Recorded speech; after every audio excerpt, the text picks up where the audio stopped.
Человек, который живет этим, наполнен этим изнутри, то есть для него не является чем-то там сверхъестественным говорить с детьми на крымско-татарском. То есть он говорит, потому что он такой. Для него это нормально.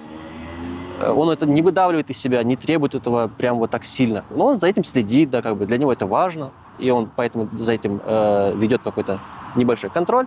Но в это же самое время он не агрессирует по отношению к тому, кто этого не делает, например.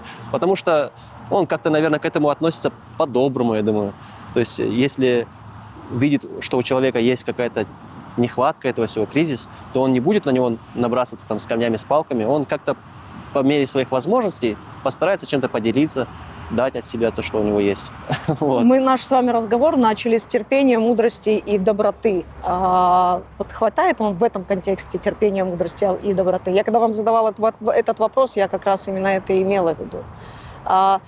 Конвертация в крымско-татарскость возможно при вот в том хорошем тоне, что называется, да, при трансляции важных ценностей на добром языке, условно говоря.